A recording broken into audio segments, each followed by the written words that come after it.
All right, so the R. Kelly case. Yesterday, his defense team had processed a motion to get him released from prison early due to the coronavirus. The prosecution filed a motion today. They put it through. This motion here affects a lot of us here who have social media platforms. So I need you all to pay attention to what is in this motion.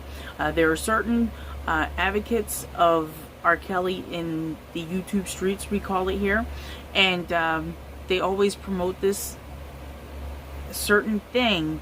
They tell us YouTube bloggers to not do it, and this is why. Shout out to Levi for Kelly, shout out to Dana J. This is why, guys. Here we go. The prosecutor also said it is disingenuous for Kelly to suggest that he has no means to go anywhere. In the first quarter of 2020, the Fed said R. Kelly received $200,000 plus in royalties. So, in this little statement, I'm going to blow it up in the screen so you guys can see it. It says, he continues to have a significant network of individuals available to assist him. Indeed, many of those individuals attempt to do the defendant's bidding by regularly posting and appearing in videos on the internet and publishing on social media in support of the defendant and overtly trying to intimidate the defendant's accusers. Moreover, the defendant still has the financial means to flee and commit obstruction. In the first quarter of 2020 alone, the defendant received over $200,000 in royalty proceeds.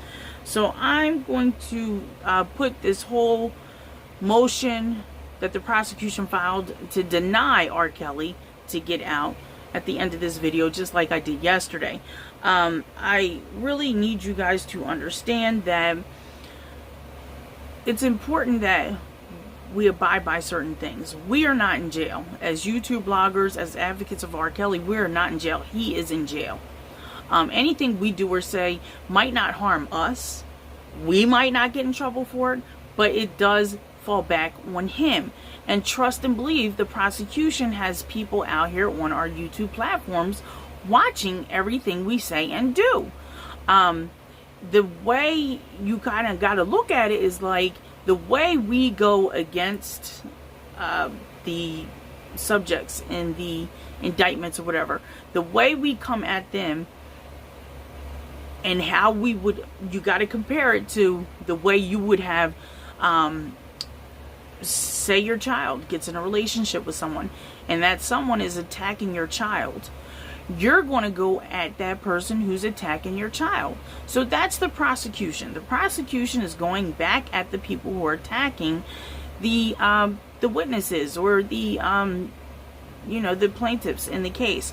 So we have to think very thoroughly before we give commentary, and we have to make sure the commentary isn't going out of legal guidelines that could actually keep R. Kelly in jail.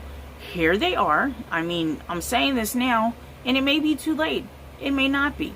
We'll see. And this is why when I say about this case and the motion file, I kind of stick to my guns when I say I think the state has to release the inmates based upon the virus and the pandemic and what is going on. Because the motions that are filed, no matter how many filings the defense does, no matter how many ways they put in the motions or whatever, or how they file it, it's still going to get denied because of what is going on. A lot of people seem to blind themselves from the reality of what is actually holding R. Kelly in jail. R. Kelly is in jail due to a racketeering charge, and it's holding him in there. They will not present a bond because of that charge. Now, due to the pandemic, they may be lenient. The judge may be lenient and say, hey, you know what, guys? Look, this pandemic is crazy. The coronavirus is crazy. He has to go. Go ahead, man. Let him go home on a bracelet and just sit there and chill until this pandemic is over and we can get back things on schedule. So hopefully the judge has a little heart. Hopefully people haven't been bashing the judge that much that the judge could possibly have a little bit of heart in this case, instead of bashing the judges and the people that are actually in the indictment. We need to take a chill pill real quick, and we need to advocate for R. Kelly, advocate why these people are lying. Because if we know they're watching us and they watch certain bloggers bash these people, then you know they'll watch our channels to actually get some facts on the case as well. So we have to be very, very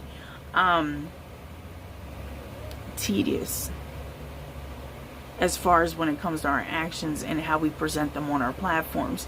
To each their own. You can't tell people what to do on their platforms. People are going to do what they do. But, you know, my word of advice is fall back, advocate for the man in the right way, do interviews with folks that really will impact the case, not interviews with people who tell you what they should have done or what they could do. Let's talk about the people that are actually in this, that actually know the people.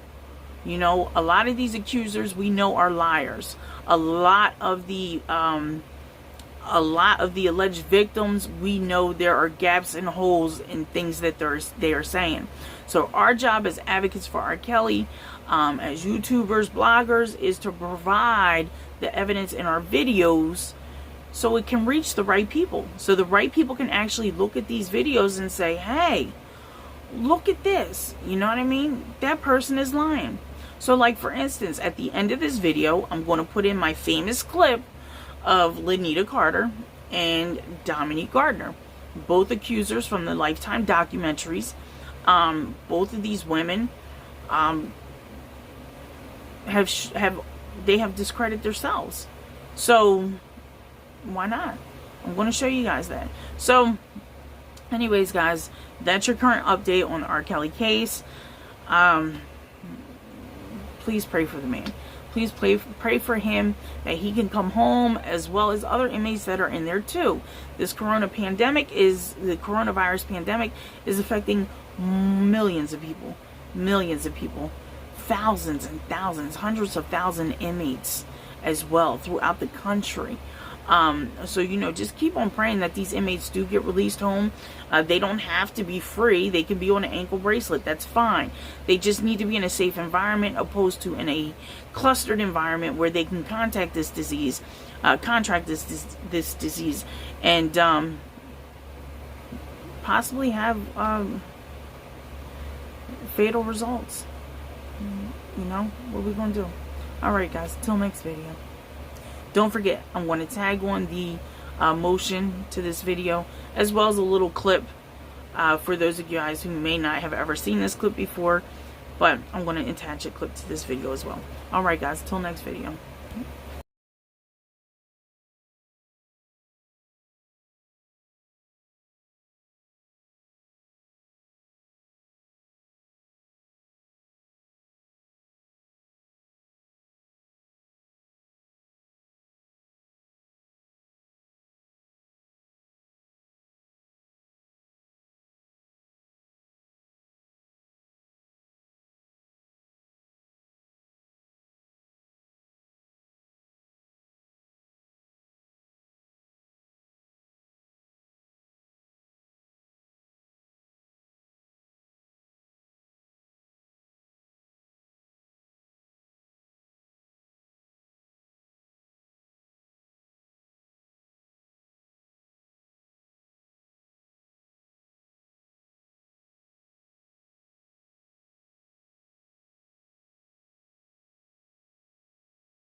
Somebody say they love you, and in the same breath, spit in your face.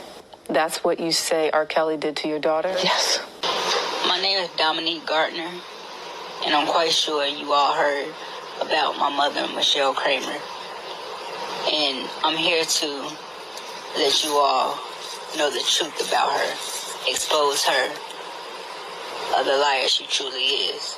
Now, I know you guys are probably judging me, like, oh, how her daughter just gonna put her mother out there like that. But truth be told, she put me out there like that. So it's only right that I come back and tell you guys the truth, because she's been putting lies out there, and I'm here to tell the truth. First of all, my mother, she knows where I live. She came all the way to L.A. pretending like she was sick, tricking me into coming to see her outside of my hotel door, which I did open, because as a daughter, you think your mother's sick. So what do? You want to be there for her.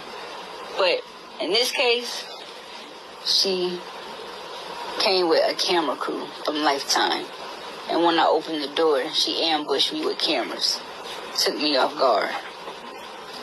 And I closed the door on her, because that's wrong. She's trying to make it seem like I'm held captive by R. Kelly, and that's not the case. I am not a victim. And what's funny is that I just spent the whole weekend with her, but I'm held captive. I escaped. No, that's not the case at all. My mother, she's money hungry. She's upset because I stopped paying her bills, because technically, R. Kelly was paying them.